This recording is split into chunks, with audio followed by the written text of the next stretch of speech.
রাজ্য সরকারের সঙ্গে ফের কাজিয়া হাওড়া পুরসভার। এবার এইচআরবিসি ভবনে জল দেওয়াকে ঘিরে বিরোধ। আগামী ৫ তারিখ মহাকরণ সরছে হাওড়ার এইচআরবিসি ভবনে। ৪ তারিখ এই ভবনের উদ্বোধন করবেন মুখ্যমন্ত্রী। তার আগে ৭ দিনের মধ্যে এইচআরবিসি ভবনে জল সরবরাহের জন্য হাওড়া পুরসভাকে গত ১৬ তারিখ চিঠি দেন জেলাশাসক শুভাঞ্জন দাস। এরপরই সিপিএম পরিচালিত পুরসভার তরফে জানিয়ে দেওয়া হয় তাদের পক্ষে জল সরবরাহ করা সম্ভব নয়। হাওড়ার মেয়র মমতা জয়সওয়ালের দাবি, পুরো এলাকায় ২টি পাম্পিং স্টেশনের মাধ্যমে জল সরবরাহ করা হয়। এইচআরবিসি ভবনে জল সরবরাহ করতে গেলে দক্ষিণ হাওড়া জলশূন্য হয়ে পড়বে। চরম বিপাকে পড়বেন ৭টি ওয়ার্ডের বাসিন্দারা। জানতে পেরেছি যে জলটা ওদের রিকোয়ারমেন্ট সেটা দেওয়া বিয়ন্ড আওয়ার ক্যাপাসিটি। আমরা যদি ওই জলটা দিই তাহলে এন্টার ওই অঞ্চলের কোনো মানুষের আর জল আমরা দিতে পারবো না।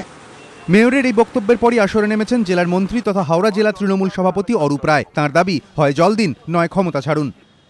জলটা দেওয়া হচ্ছে কর্পোরেশনের দায়িত্ব, তারা বসে আছেন ক্ষমতায়। তারা যদি কর্পোরেশন জল দিতে না পারে তারা ছেড়ে দিন, আমরা কর্পোরেশন থেকে জলের ব্যবস্থা করে নিতে পারবো।